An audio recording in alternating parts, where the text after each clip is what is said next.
a changé maintenant, c'est plus comme avant. Ça me rend chelou dans le tout a changé maintenant, c'est plus comme avant. Je reste dans le Banks, je m'endors. Ce qu'on leur fait gros c'est incroyable. Fico bip bip, ouais ça vient de commencer. C'est les cités, ça prend pas la C. Gros je vois tout comme Fico. Wesh l'équipe, bon bah j'espère que tout le monde va bien, vous avez passé une bonne semaine, c'est la dernière vidéo actu de la semaine, le dernier jour de la semaine, c'est la petite vidéo actu du dimanche. Bah l'équipe, pour recommencer cette petite actualité du samedi, hier on a vu que Ninho et Niska, ils ont annoncé la sortie de leur album commun qui va s'appeler Goth, qui sera disponible pour le 25 octobre.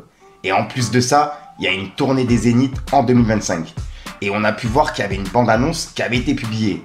Et en gros, ben, quand ils l'ont publié sur les réseaux, ils n'ont pas mentionné la boîte de production qui l'avait fait. Et il y a justement la boîte de production qui s'appelle Argo Film qui a laissé un message qui dit « Écrit et réalisé par nous. Merci de nous avoir crédité. » 3 petits points. Et c'est un message qui est en train de tourner un petit peu partout. Et je l'ai vu passer justement dans mon fil d'actualité. Donc je tenais à vous en parler. Puisqu'en gros, ils n'ont pas été mentionnés. Et il y a des personnes dans les commentaires qui leur disent comme quoi ils ont été payés. Et que c'est maintenant, si les artistes ils veulent les mentionner, ils les mentionnent.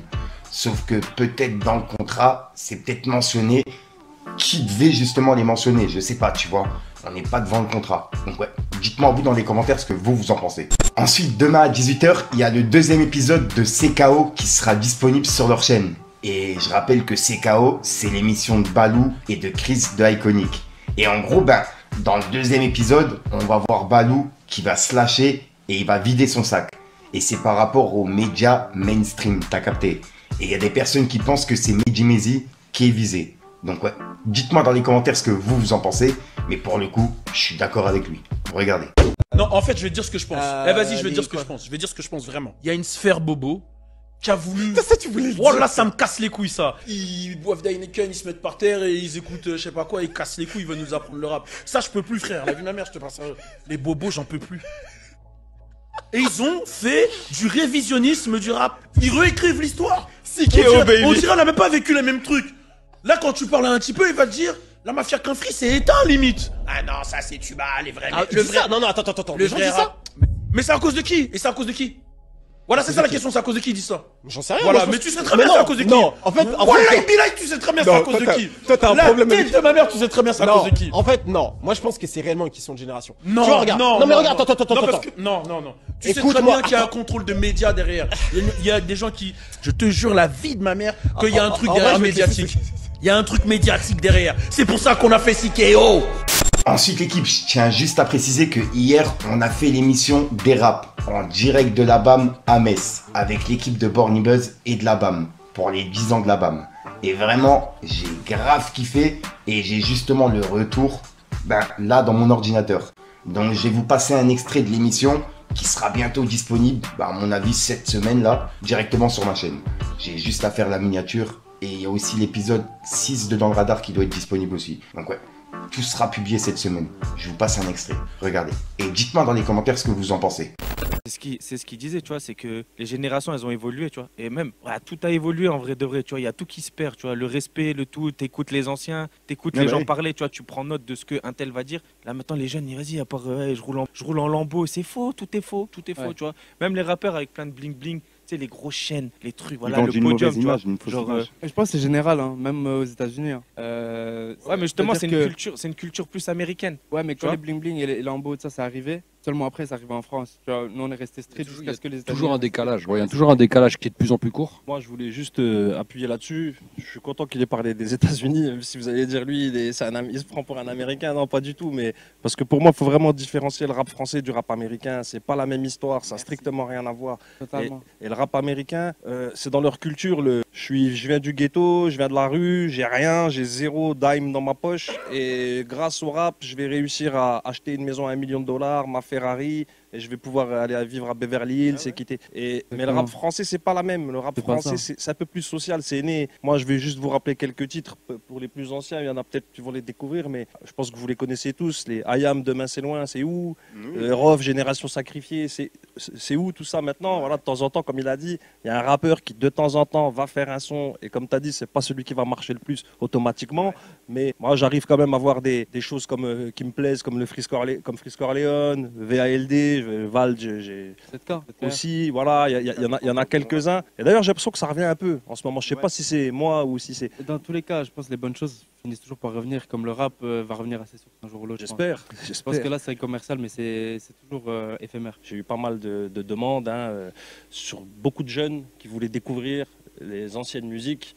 Et moi, j'essaie de leur faire comprendre que ce qu'ils font aujourd'hui, leur base, comme nous, on nous disait votre base, c'est la funk, c'est le jazz et compagnie. Moi, j'essaie de leur expliquer que ce qui se passe aujourd'hui dans le rap, c'est les précurseurs, voilà, c'était il y a 20 ans, il y a 30 ans, c'est des mecs qu'on connaît même pas. Des fois, je vois certains rappeurs qui connaissent pas, des rappeurs actuels qui connaissent pas des pointures, des Big L, ils connaissent peut-être Notorious Big, Tupac, et ça s'arrête là, quoi. Et moi, ce que je veux, c'est un peu réinculquer ça aux jeunes, quoi. Parce que là, il a dit quelque chose d'intéressant, hein, que les rappeurs de maintenant, ils connaissent pas les bases. Il y a certains en interview, quand on leur pose, et voilà, c'est qui Ayam? Tu vois la fameuse phrase, c'est qui Ayam? Tu fais quelque chose, la moindre des choses, c'est de connaître un peu les bases, tu vois, de ton métier. Enfin voilà, c'est le petit truc que je voulais rajouter. Je suis un vieux moi aussi. Non, mais après, il y a toujours, comme vous dites, hein, tu vois, des mecs comme Medine, comme Kerry James, qui essaient de garder un truc, voilà, les anciens. Mais même après, on parle pas de ça, parce que là, on parle des trucs les plus connus, enfin, en tout cas, pas les plus connus, mais les trucs qui génèrent plus de streams.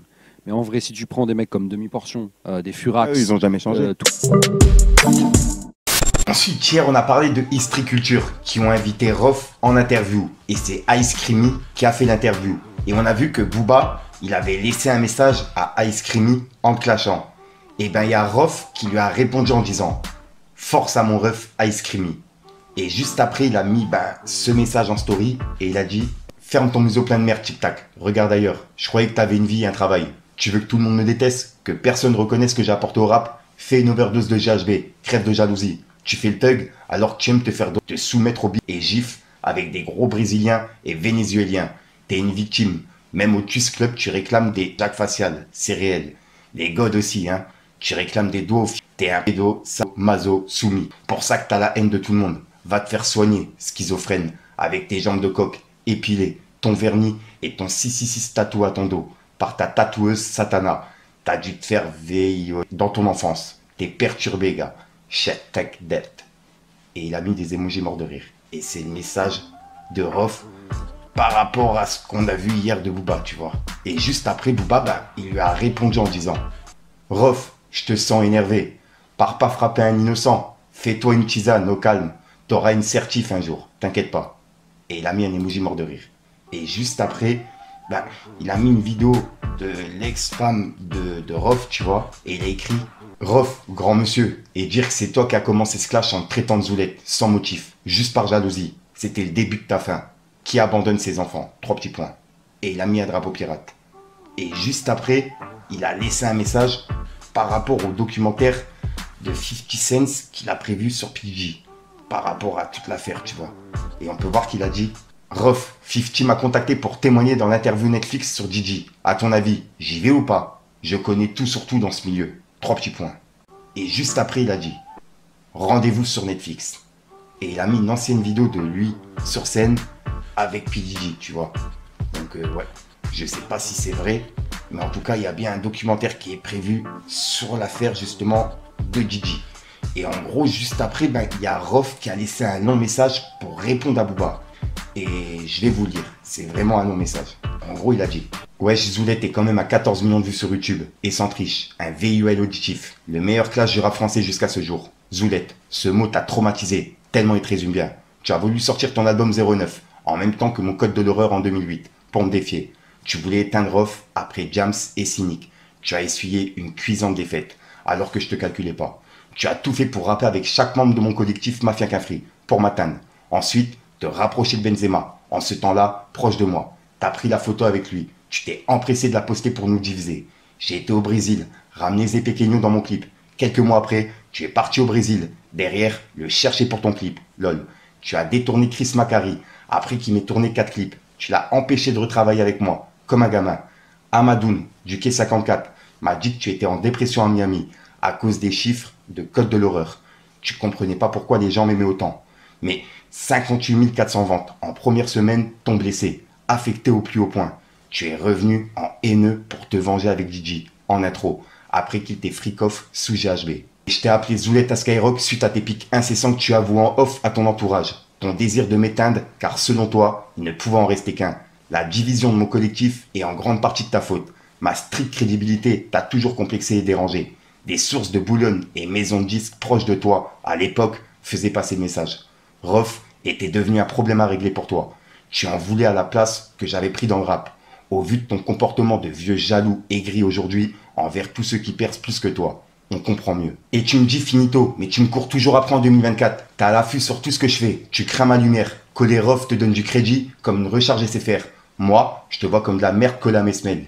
Les médias gossips de merde qui me détestent pour tout ce que je représente ne veulent pas me laisser exister tout seul, alors que j'ai pas besoin de toi. Aux quatre coins de la France, tout le monde t'appelait Zoulette. C'est fort, avoue. T'as carrément mis l'océan Atlantique entre toi et moi, tellement je t'ai freak off sur ta propre instru, en une seule nuit, comme ton daddy Gigi. T'as frappé combien de gamins qui t'ont crié wesh Zoulette, caché derrière ta sécurité. Le petit de 16 ans à Lausanne, tu l'as pris à coups de coude en boîte sur Chiquita. Tu te souviens? Celui de 17 ans de Liège. Tu te rappelles? Il m'a dit même à 10, tu frappes comme sa meuf. Le vendeur de la boutique Uncut. On a fini par savoir que c'était toi qui poussais à tuer mon adresse familiale et à menacer.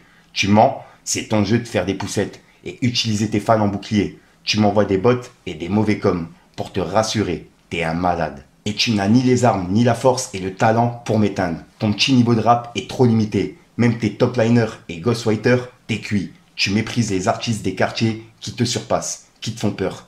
J'ai choisi cette posture et j'en suis fier. Tu vendrais ta mère et tes enfants pour la gloire. Je paye le prix d'être authentique. J'ai des valeurs, des principes, un vécu, des origines puissantes, une foi en Dieu inébranlable, une histoire solide et crédible qui me permet de marcher seul, sans sécu. Contrairement à toi, tu ne peux malheureusement pas profiter de ta liberté sereinement, comme moi. Ta vie est triste et minable, sous les palmiers de la Floride, enfermé sur les réseaux sociaux de France, avec 2 neurones et un cul de moule. Mais tu penses que t'as une vie, et la mienne emoji mort de rire. Je sublime le rap et la langue de Molière pendant 14 minutes sur Fitna. Ton album Fast Food, lui, ne dure que 14 minutes de futilité. Et il a mis un emoji qui se tape la tête. Et en gros, c'était le long message de Rof pour répondre à Booba. Et juste après, il a laissé un message par rapport à la vidéo qu'on a vue de son ex-femme, que Booba il a remis. On peut voir qu'il a dit. Regardez, il vous dit lui-même dans sa chanson illégale. Viens chez moi, GHB dans ton verre. Les mêmes méthodes de prédateur que Gigi. Vous savez ce que c'est le GHB? Ne prenez rien à la légère. Il pèse ses mots. Il parle en connaissance de cause. Et c'est pas la première fois qu'il fait ce genre d'allusion. Hashtag Miami Vice. C'était la période où il fréquentait Gigi. Ses premiers pas à Miami. Il vous l'a dit, mais vous avez jamais percuté. Il peut sortir des vidéos d'ex qui datent de 17 ans. Une ex qui peut compter sur moi. Qui n'a rien à me reprocher aujourd'hui. Et qui regrette toutes ces salades de jeunesse. Toutes ces diffamations. De plus, tout ça ne me regarde plus. On est en 2024. Je suis un homme marié qui assume ses enfants. Tous ces grands gaillards en fac, médecine, au lycée et collège. Ils sont magnifiques et bien élevés. Machallah. Aujourd'hui, tu connais rien de ma vie. Je suis obligé d'inventer, diffamer, calomnier ou parler des années 2000. Moi, j'assume tout. Une famille en chef. Moi, je rejette pas mes sœurs de sang. Non, je gère leur mariage, leurs besoins. Je les dégage pas en leur manquant de respect ou en les insultant devant leurs enfants. Comme Booba l'a fait avec sa grande sœur Vanessa Yafa et ses neveux et nièces. Devant sa porte, t'es une belle ordure. Et qu'il voit secrètement des hommes et des trans entre Paris et Miami, c'est son problème. Mais dois-je rappeler qu'il traîne une affaire de tentative de VIOL sur mineurs au Sénégal? Toujours pas élucidée. Il a réussi à noyer le poisson, mais tout se paye. J'espère que justice sera faite pour cette petite Sénégalaise qui va devoir porter ce traumatisme toute sa vie. Tu mérites de finir comme ton daddy Gigi, ordure que tu es. Et voilà, donc ouais, dites-moi dans les commentaires ce que vous en pensez, et je tenais à vous le dire. Et pour les personnes justement qui me l'ont demandé, il y aura un récapitulatif justement du clash entre Booba et Rof qui va arriver, tu vois. Parce qu'il y a eu pas mal de messages là dernièrement. Voilà, donc voilà l'équipe, c'est tout pour cette petite vidéo actu. Dites-moi vous ce que vous en pensez dans les commentaires et n'hésitez pas à mettre un petit pouce bleu pour soutenir le référencement. Et si jamais vous n'êtes pas abonné, je vous invite à activer la petite cloche l'équipe. Tout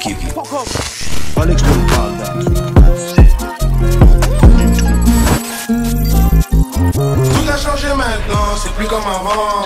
Ça me rend chelou dans le tout a changé. changé maintenant, c'est plus comme avant. Si tu dis pas oui, il faut que t'inquiètes. Tout a changé maintenant, c'est plus comme avant. Sur ma pièce, je lui ai donné une pièce. C'est plus comme avant. Je reste dans le Banks, je m'endors. Ce qu'on leur fait gros c'est incroyable. Attendez, je leur montre. Sont dans le barreteux, ils font rien. Se met dans le del, elle tente. Y'a mon son sur toutes les plateformes. Bon voilà l'équipe, vas-y, tu sais quoi, on se la fait à l'ancienne. N'hésite pas à mettre un petit pouce bleu pour le soutien et le référencement et à me dire ce que t'en penses dans les commentaires. Et comme d'hab, si t'as pas envie de mettre un commentaire, tu mets un 2 à 3 purs là, c'est juste pour référencement. T'as capté? Ouais, ça va, j'ai pas trop perdu le rythme. Hein. Et puis tu sais quoi, c'est tout trop, tu vas peut-être la retrouver en fin de vidéo dans plusieurs vidéos, tu vois. Comme d'habitude, je vais mettre mes réseaux. Si jamais t'as de l'actualité, n'hésite pas à me contacter en privé et à m'envoyer ton actualité. Comme ça, je pourrai en parler en vidéo. Si c'est une sortie d'album, un clash, peu importe, tu vois. J'en parlerai si ça fait partie de la culture et du rap. Enfin, bref, sinon, bah, je te dis à soir pour une nouvelle grosse sortie, une nouvelle vidéo et une nouvelle exclue. Peace les gang.